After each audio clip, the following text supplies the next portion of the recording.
ओम श्री गणेशाय नमः। राधे राधे। पुरुषोत्तम मातम अध्याय 20वां।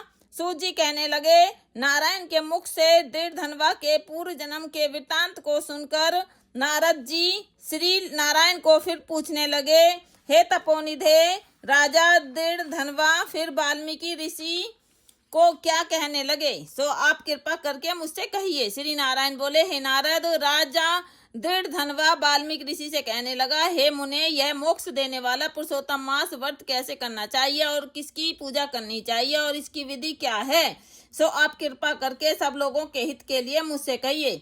वाल्मीकि मुनि बोले, हे राजन, ब्रह्म मुहूर्त में उठकर ईश्वर का चिंतन कर शौच आदि जाएं, फिर स्नान प्राणायाम करके संध्या वंदन करें, जब तक सूर्य का दर्शन न हो गायत्री का जप करता रहे और फिर सूर्य मंत्रों से सूर्य को धैर्य देवे और सायंकाल अपने पैरों तथा भूमि को नमस्कार करें।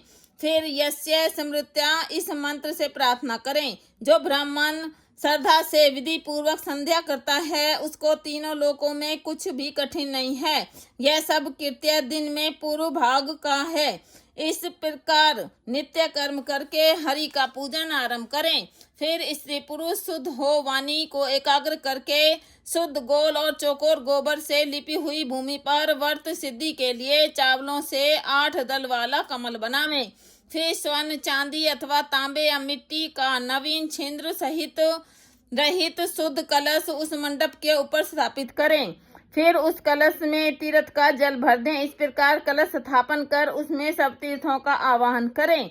गंगा, गोदावरी, कावेरी, सरस्वती, मेरी शांति के लिए, पापों का नाश करने के लिए आओ।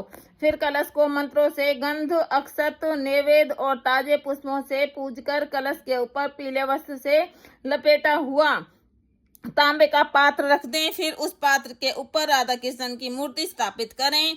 फिर भक्ति युक्त हो विधि से पूजन करें।